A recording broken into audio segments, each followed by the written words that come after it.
Imagine waking up on what should be a perfect family vacation, only to watch it turn into your worst nightmare. It started as a peaceful Sunday afternoon in Costa Rica. The sun was out, the water looked calm. Actor Malcolm-Jamal Warner, known and loved for decades as Theo from The Cosby Show, was laughing, swimming, and spending time with his family. But in just minutes, everything changed. Malcolm vanished beneath the waves. Another man screamed for help. People on the beach sprinted into the ocean, and by the time it was over, America had lost a legend. A second man lay clinging to life, and questions flooded the internet faster than the waves had dragged him under. What really happened that day? Why were there no lifeguards on one of the most dangerous beaches in the region? And how did a vacation become a national tragedy? In today's video, we break down the chilling final moments of Malcolm-Jamal Warner. From the powerful ocean force that took him, to the loved ones left behind, to Bill Cosby's heartbreaking reaction, to the disturbing lack of safety measures that made this an accident waiting to happen. But there's something else that's sparking outrage online: fake tributes, photoshopped images, and disrespect to the grieving family that has people saying, enough is enough. This isn't just about a celebrity's death. It's about a cultural icon, a father, a husband, and a devastating lesson we all need to learn before it's too late. So grab your tea, stay locked in, and watch until the end, because what you're about to hear will shock you, and it might just save a life. Malcolm-Jamal Warner had been vacationing with his wife and daughter in Costa Rica since July 13th. He wasn't there for press, for promotion, or for a project. This was a man taking time away from the spotlight to be with his family. Just a father, a husband, a man enjoying life. On Sunday, July 20th, that all changed. Malcolm was swimming at Playa Grande, a beautiful beach in the León province, alongside another man whose identity has not yet been released. The ocean looked calm. Tourists were nearby. It wasn't stormy or visibly threatening, but underneath the surface was a killer. At exactly 2:10 p.m., a rip current, one of the most dangerous natural water hazards, swept both men out to sea. Witnesses on the beach saw what was happening and ran into action. Brave bystanders dove into the surf, trying desperately to save the men. They managed to pull both of them out and attempted CPR right there on the sand. But for Malcolm, it was too late. He was pronounced dead at the scene. Cause of death: asphyxia due to drowning. What's even more heartbreaking? There were no lifeguards, no flags, no warning signs. And on a beach that's known for strong rip currents, there was no one trained to help. Meanwhile, the second man is still in critical condition, fighting for his life in a hospital bed, miles away from home. This wasn't just a freak accident. This was a failure in public safety. It's one thing to say a tragedy happened. It's another to uncover the systems that allowed it to happen in the first place. Malcolm-Jamal Warner didn't die because he was reckless. He didn't drown because he took unnecessary risks. He was simply a man swimming at a beach with his family, something millions do every day. But what most people didn't know, and what authorities failed to warn about, is that Playa Grande is a death trap with no safety net. There were no lifeguards on duty the day Malcolm drowned. Not a single trained responder. Not one posted warning. Not even a red flag fluttering in the breeze. And yet, this very beach is notoriously known for strong and deadly rip currents. In fact, it's so infamous that a volunteer group called Caribbean Guard was specifically assigned to patrol the area, until recently. You see, this volunteer group, made up of locals trained in ocean rescue, had been working hard to prevent drownings, but due to a lack of government support and funding, they were relocated elsewhere. Their presence was erased, and so was the only line of defense tourists like Malcolm had. Let that sink in. A beach with documented history of ocean-related deaths had its emergency team removed because it wasn't financially prioritized. What's worse is that tourists aren't told any of this. There are no large signs warning of the currents, no resort brochures explaining the risks, no briefings at the hotel. So when people like Malcolm step onto the beach, They think it's safe. They believe someone is watching.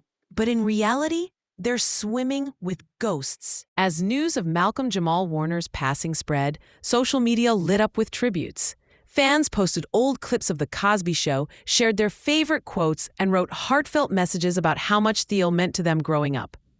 But as with many celebrity deaths in the age of the internet, things took a sharp and uncomfortable turn. Within hours, users began sharing photoshopped images of Malcolm-Jamal Warner alongside Michelle Thomas, the actress who played Myra Monkhouse on Family Matters and who passed away from cancer in 1998. The image was meant to be sweet, a heavenly reunion, two beloved 90s stars together again, but the timing and context were deeply offensive. Twing. Because let's be clear, Malcolm was a married man. He had a wife. He had a young daughter. And at the time these viral tributes were making rounds, his family was likely scrolling through social media, raw with grief, only to see him romantically paired with another deceased celebrity. One furious user said what many were thinking. This man has a whole wife grieving the loss of her husband. Y'all out here acting like he's gone to be with his true love? What is wrong with y'all? Another commenter posted, people posting 1776-looking pictures of him and my... Even influencers chimed in, warning people to stop romanticizing death and start respecting the real-life families left behind. This wasn't a movie. This was real life, and a woman just lost her husband. A child just lost her father. The online community was split. Some defended the tributes as nostalgic and innocent, while others pointed out how quickly parasocial fandom can become detached from reality. In times of mourning, empathy matters, not just for celebrities, but for the very real people connected to them. Malcolm's family didn't ask to grieve under the public eye, and they certainly didn't ask to compete with ghost ships of fictionalized love stories. Next, we take a step back from the drama and reflect on the real legacy Malcolm-Jamal Warner left behind.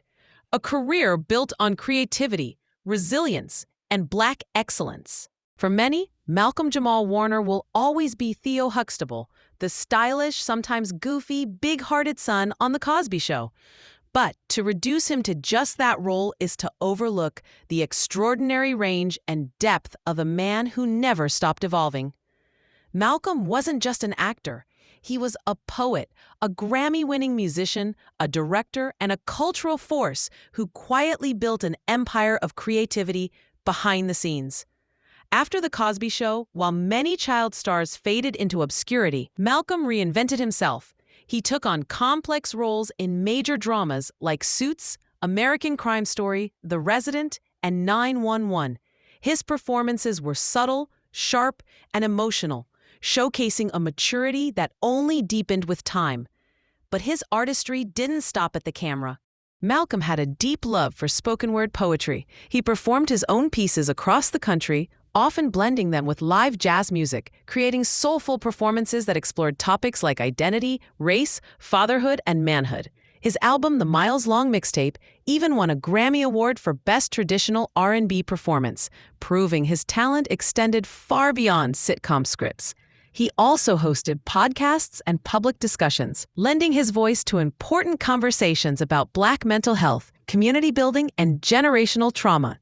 Quietly, he had become a mentor, someone younger artists looked up to for wisdom and stability. In a world where celebrity is often shallow, Malcolm stood out for one reason: authenticity. He never chased clout. He didn't need tabloid drama. He created art, shared truth, and raised his family out of the spotlight with grace. And speaking of family, he loved being a father. He spoke often about how parenthood changed him, how his daughter made him want to be a better man, and how his ultimate role wasn't Theo. It was Dad. We lost more than an actor. We lost the creative visionary. We lost a bridge between generations. It's been said that some deaths feel heavier than others, not because the person was more famous, but because they left behind a legacy that made people feel seen, safe, and hopeful. Malcolm-Jamal Warner was one of those people. He wasn't caught up in scandal. He wasn't chasing clout. He wasn't doing it for likes or algorithms. He lived a quiet, powerful life, dedicated to his art, his family, and his community. And that's exactly why his sudden passing has hit so hard. When the news dropped, it didn't feel real. It felt like a glitch in the system, like the universe had made a mistake. Because how could someone who stood for so much, Black excellence, creativity, resilience, be taken by something so random, so brutal, so preventable?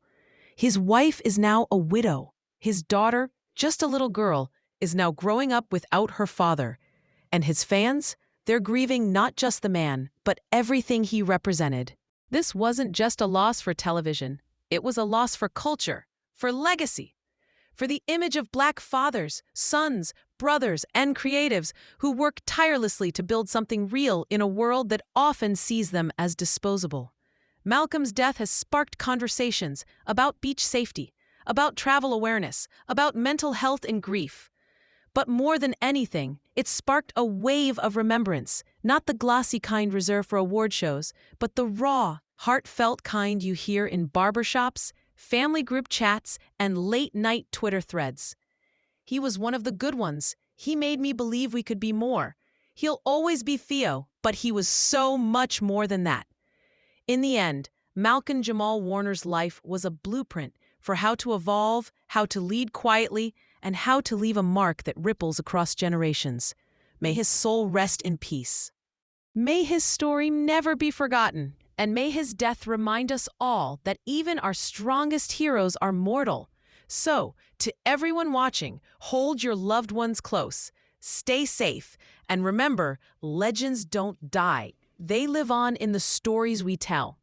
If Malcolm's story touched you in any way, drop a candle emoji in the comments. Share your favorite memory of him, on or off screen. And if you learned something today that might save a life, hit that like, subscribe, and turn on the bell because we're telling the stories that matter. Stay safe, stay aware, and we'll see you in the next video.